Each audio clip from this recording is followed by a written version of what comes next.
ใช้เห็ดกินยังอันนั้นเอามาพี่มาไว้มาให้ปลาลุงเบิ่งแน่อินเตอร์เห็ดกินยังกับไอ้ตานะบ่ลูกพากันเห็ดกินยังเด้อันนี้ก็ลูกกุ๊กกัวอยู่พี่น้องเอ้ยผู้สองไอ้น้องเพิ่น ทั้งแม่ก็เห็ดกินทั้งลูกก็เห็ดกินอันนี้อ๋อตัวญาติกันเห็ดหนึ่งมาแล้วจ้าอยู่พุ่นนะลูกกับลูกกุ๊กกัวอยู่หาเก็บมันนั่นนี่อยู่ปลาลุงเอ้ยปิ้งไก่หวายเป็นยังเด้ มานะแม่โอ้กำลังไปเป็นปลาดุงเลยเนาะเก็บหั่นเก็บหนีมาใส่อันนั้นอันนี้เด้อมาลุคำแล้วพี่น้องเอ้ยหลังจากที่ไปครับไอ้ตามาเตะหงเฮียนเนาะมาเปิดภาพเปิดคลิปอยู่เฮือนคือเก่าไก่กาห้องสนั่นอยู่พูพบพ่อกับน้องอินเตอร์กับไอ้ตาอยู่เฮือนเนาะพอพากันเฮ็ดที่ฉันลูกกุ๊กกัวอยู่ปลาลุงเอ้ยเอากลับทักทายสบายดีเด้อเนาะสบายดีตอน5 โมงแรงตอนนี้กันเนาะใช่ลูกสบายดีปะลูกกันทุจ้าข้าน้องสบายดีนะเด้อสบายดีก่อนเอาสบายดีก่อนอ๋อบาดหัวอ้ายบ่น่ะ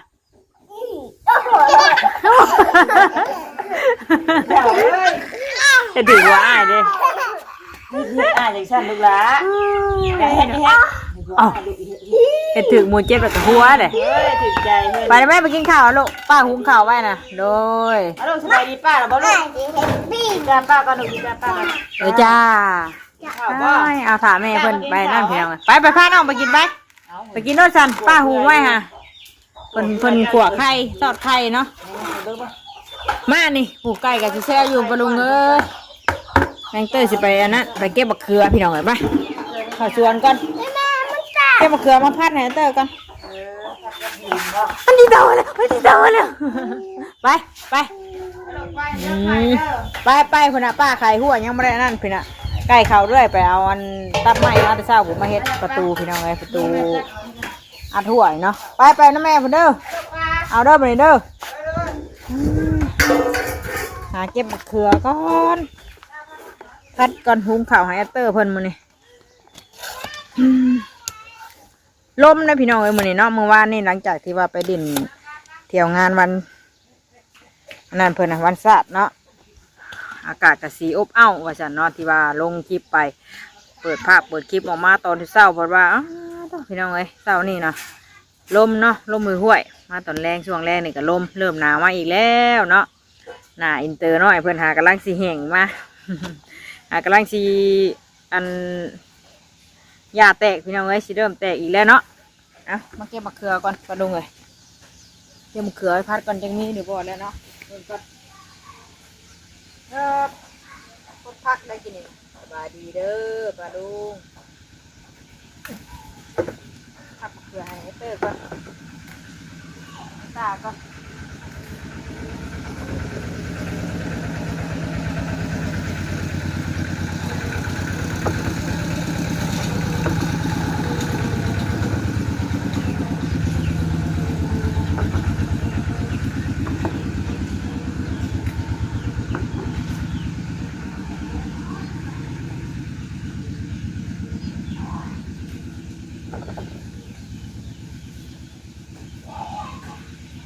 เกลือกับมันบ่อยากน้ำเลย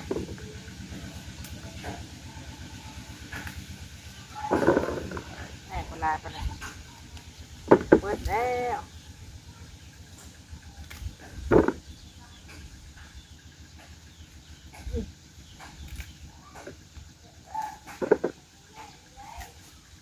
ตามแคมหัวแคมขางนี่แหละ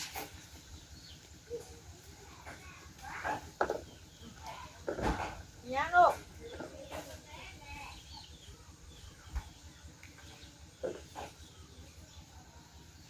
แก้มแตกแก้มน้องเจอนะแก้มแตกแล้วหากระชิบไข่แน่แตกอีกได้บ่เนี่ย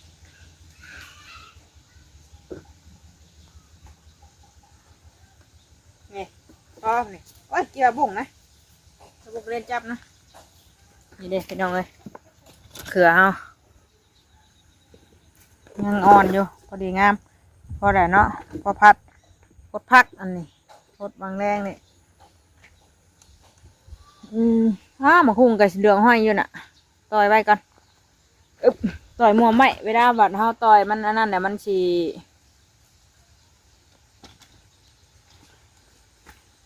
บวมมันสีบวมเนาะโอ้มืดแท้นี่อึบ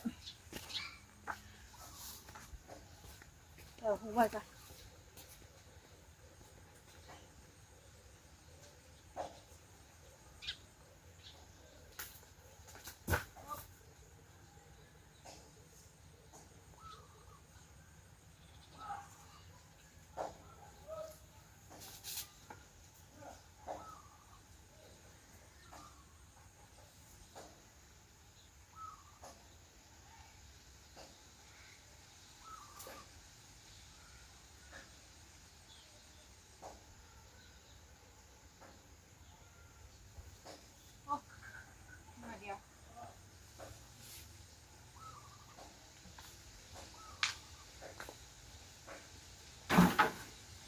พอดีสุก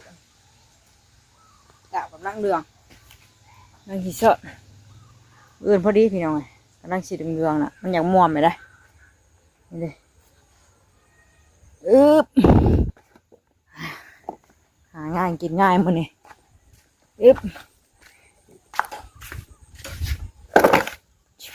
หัวก่อนเห็ดตกแล้วหัวไว้อันไก่เข่าเรื่อยไปตัดใหม่มาไปเริ่มผมเห็ดปลาพิษพี่น้องไงเนาะทักปัญญังมันเขาบ่ได้หรอกเพิ่น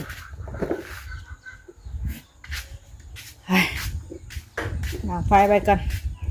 ไฟก็สิเป็นใส่ฟืนเอาเนาะเจอก็ได้ไม่มีทานฐานนางเพิ่น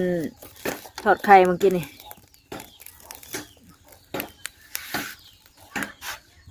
ทานนี้เหลือคูหน่อยนึงใส่ก่อนพอมันน่ะไปทานมะเขือก่อนพัดมะเขือมานี่จะกินให้ลูกให้เต้าก่อนพี่น้องเลย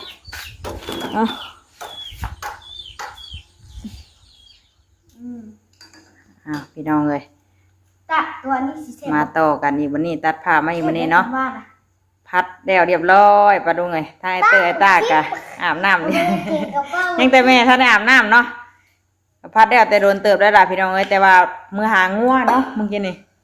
หางัวท้ายเตยตากะถ่ายกินข้าวอยู่สบายดีป้าลุงเลยลูกสบายดี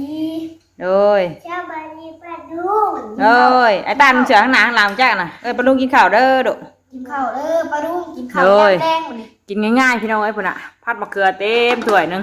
เด้อสิน้องชิมบ่มีหมูมีหมาใช่ดอกไม่จะพัดมะเขือเด้อไอ้ตาเพิ่นต้มไข่เนาะอย่าดำเผ็ดอ่ะดูอ่ะกินมาป้าลุงกินข้าวน้ำลานเด้อข้าวน้ำไอเตอร์ไอ้ตาเนาะข้าวแรงมื้อนี้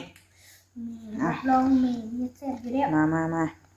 ไอ้ตามึงเสือข้างหน้าข้างหลังบ่คือเตยแบบนึงข้าวเต็มจานนั่นไงติเอ้ยไอ้เจ้าน้องเจ้าว่าแซ่บบ่ใหญ่พ่อนี่มาใช่ปะแม่มันใหญ่พ่อมายังมันอ่านมามันใหญ่พ่อนี่เฮ้ยน่ะตัวน้อยบ่ถือข้างอยู่มาจังวะใบเข้าเลยนะมีมือแม่นี่บ่ในบ่ายงัวเชือกงัวนะงัวล่างอยู่น่ะมาพี่น้องข้าวแดงน้ำกันเด้อข้าวมันนี่กระเพาะเผือกแม่กินไหมที่ข้าวเหนียวกับมีหุงข้าวพักกันหุงข้าวกินมาหนึ่งไอ้ตาใส่ฝาอันเด้อไม่ใส่ขานี่เจ้าบอกกินว่าผัดมะเขือหรือผัดกะเพรามะเขือได้เจ้านะแม่น้ำเกลือผัดมะเขือใส่ใบบัวพาเนาะแต่ว่าหัวผ้าตายเลยเขาได้ใส่อันนี่ใส่ใบกะเพราพี่น้องมากินข้าวแรกกันแล้วอาบน้ำด้วยเป็นพาไปอาบน้ำเรียบร้อยแม่พาไปอาบเล่นร้านอาหารง่วงมันเป็นลูกกระถางเสาเลยกินข้าวนั่นผ่านไปเป็นมือค่ำเนาะเนาะเล่นพูดเล่นพี่กินปลาลุงได้ยังกินข้าวแดงมันเตยตาได้ตาเป็นต้มไข่เนาะ เจอผัดมะเขือน้ำมันเผ็ดไม่ใช่ได้มันเผ็ดได้ไม่ใช่เหมือนพริกก็แต่บุเผ็ดมันได้หรอกแต่ว่าลูกมันเผ็ดละ ใส่จักนิดไหมไม่ใส่จักนิดหรอกพี่ ชอบเหมือน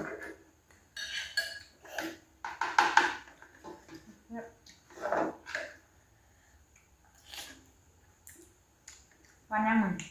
วันพุธ โอ้ คืนวันพฤหัสวันศุกร์วันเสาร์อ่ะ เริ่มต้นเลยนะ แซ่บ แต่ว่า ต้องมาคิดเลยนี่แหละใจทำมาได้ถ้าปล่อยดีไปลงช่วงไหน สบายดีเลยเด้ ถ้าปล่อยดีช่วงไหน เอาสบายดีพี่น้องเห็นตาว่าท่านได้สบายดี เป็นวัว คิด อืม กินช้ำนี่กินช้ำนี่แด้กินนะ แซ่บแซ่บ ชอบนะ แต่เขามันน้อยเนาะ เมื่อไร เบิดแล้ว เมื่อเยอะ ใส่เบิดเลย แม่หุงไว้แต่แม่บ้านไปรับน้องพอดีกินหุงร้านกินบ่เบิด จานมันใหญ่มาเลย พระเจ้าก็ไม่ใช่ช่างกิน มาย้ำน้องเขาเก็บเบิดนะ ใช่ปะ ตาจุดด้วย น้ำมันใช่ เผ็ดจะแซ่บเลยนะ เดี๋ยวผูกอัน เผ็ดนี่เผ็ดจะแซ่บนะ กำลังผูกบวกด้วยพอดีทำมันเป็นหมากพอดีได้พัดกิน ตาด้วย ใช่ปะ มันไข่เนาะมันไหมมันไข่ไข่แดงนะมัน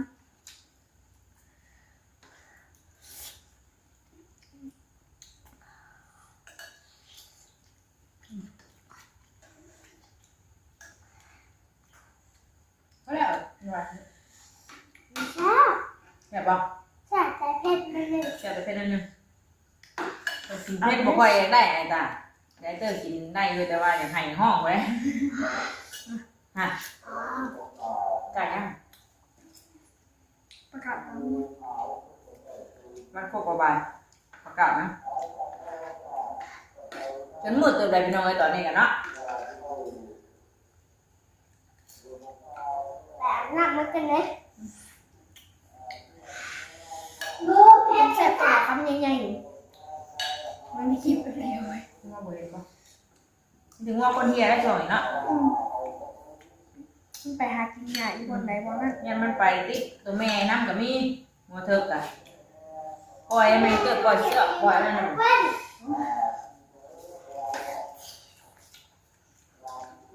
แม่ยังปล่อยก่อน เฮ้ย อ่ะมีด น้ำเด้น้ ถ้าแบบแบบนั้น ำเอาอย่ากินเลยเว้น อ่ะมามีดไปอย่าไว้ไม่ปล่อยไหม โอเคมาแอปเปิ้ลเย็นเย็นจุกจังอุ้ยมันบังแม่เลยมันบังแม่เลย บังแม่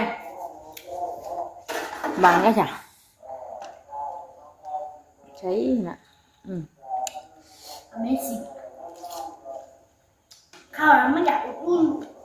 ไม่ได้มาพ่อความหัวนะแซ่บขึ้นได้ไหมเนี่ยแทนกับอุ่นน้ำนะแทนกับนุ่มน้ำ ที่เขาแรกก็มากินบังไม่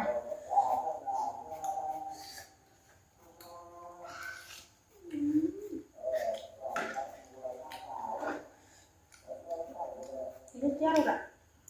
จะอาบน้ำหรือเปล่าเจ้าอ่ะอากาศเย็นอีกแล้วเริ่มหนาวอีกแล้วปลาดุงเลย ดูตัวในปลาดุก หากระชายแน่มันถึงขันว่าต้องหนาวแห้งหรอกแต่ว่ามันก็เริ่มเย็นนะมีลมมีอย่างไม่แต่เนาะมันก็ไม่ได้หนาวปานใดมื้อนี้นะแต่ธรรมดาแต่อย่างมีลมแน่เนาะยังโชว์เงินสามยังควงหนาอยู่ยังสิหนาวหลายอยู่หรอกเนาะตอนนี้เป็นเดือนหนึ่งกับใกล้สิเบิดแหละอีกจักมื้อกับเพลงแน่เนาะมันชินแล้ว โคมไหม ซองกันหนาวแล้วเก่าซองค่ะเนี่ยผม โคมอันนี้ ผมหมักมันขมมันแม่งไปแค่ โคมเลยกระแข็ง มันแม่ง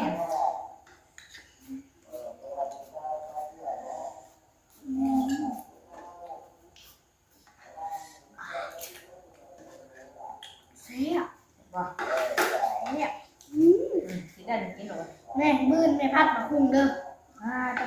หาเมนูไว้ถาอันมื้ออื่นเลยพี่น้องเอ้ยถ้ามียังกินบ่ได้มื้ออื่นให้พัดมาหุงต่ออีกเลยเด้อ น่ะของพัดนี่แซ่บนี่นอน ไว้นึ่งข้าวเลยมื้อนี้พากันหุงข้าวกิน แบ่งสินะเย็นๆ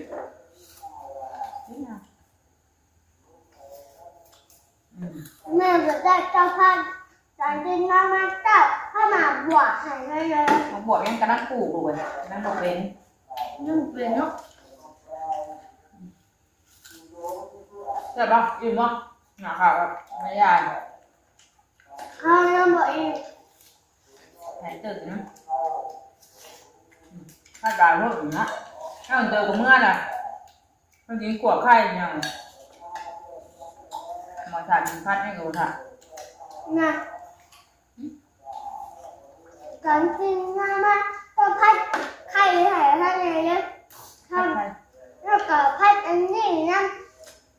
ทำกินร่วมกับเรื่องศีรษะ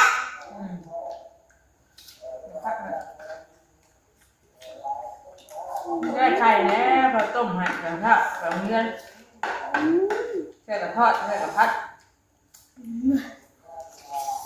ข้าวปลาต้ม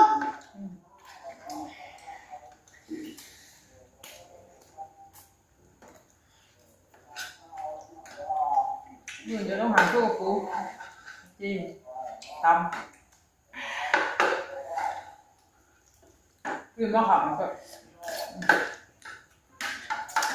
เนี่ย น้ำมันกระไรใช่ไหมถ้าหลายพดนะอิ่มไปน้ำไปดูไป ข้าวอิ่ม กินอ่ะอิ่มกันไม่ยากมาดูแบบป้าเราจับดูมาจะกินข้าวน้ำลานป้าเราจักมาดูกันเนาะกินข้าวไอเตอร์ไอตามาปลาลุงกินข้าวแรงมื้อนี้ก็ได้เนาะ ข้าวแดงแซ่บ ข้าวแรงน้ำกันพี่น้องเลยเนาะ ๆข้าวแดงก็เหมือนเล่นไฟ ไปฉันอิ่มแล้วเนาะแม่งเตอร์ไปหาน้ำในก่อนมันในค่ำจนมืดได้นี่ แม่ยังรับปลาลุงด่วนลายอยู่แจ๊กกินมัน กูเป็นตะกินเนาะปลาลุงกินแนวแซ่บๆพอแล้วเพิ่นก็บ่กินดอกแนวผัดมะขอกมะเขือคือเฮานี่ แล้วกินหมด ขูดคักได้ลูกขูดคักได้ เนาะมันสิแตกไอ้ถ้วยน่ะเดือมนั่นไม่ด่างนะไปฉันนะคลิปนี้กับแม่น้องเตอร์กับสิขอจบคลิปไว้เพียงซ้ำนี้ก่อนเด้อปลาลุงเลยเนาะวันนี้กับพาปลาลุงมากินข้าวแดงน้ำกันเนาะสำหรับคลิปนี้ฝากเป็นกำลังใจให้แม่น้องเตอร์คือเก่าคือเดิมที่สำคัญกับเบิ่งโฆษณาให้แน่พี่น้องเลยบ่ได้หยังดอกแต่ว่ากระทายไปเรื่อยเนาะได้เทื่อละหน่อยนี่แหละลำร้อยลำใดลำร้อยคนนะว่าแม่นร้อยเดียนได้ปลาลุงเลย ร้อยคนเบิ่งร้อยคนชมเนาะเอาจะได้ขอบคุณขอบใจหลายๆพี่น้องเลยไปซะคลิปนี้ไปแล้วสบายดีเบิดสุขทุกคนอยู่ดีมีแฮงเด้อเนาะโดยสบายดีปลาลุงนะลูกเต็มปากอยู่เนาะสบายดีลูกโดย ก็บางทีคือบทที่สำคัญกับบทขับก็ราเมงเกอร์ มาดูไปบ๊ายบาย ให้อันนี้เลยสาธุ บายบายปลาลุง บ๊ายบายปลาลุงท่านนี่กำลังแซ่บ ทางนี้กำลังแซ่บกินแซ่บก็กินเนาะโดยแม่จบคลิปแล้ว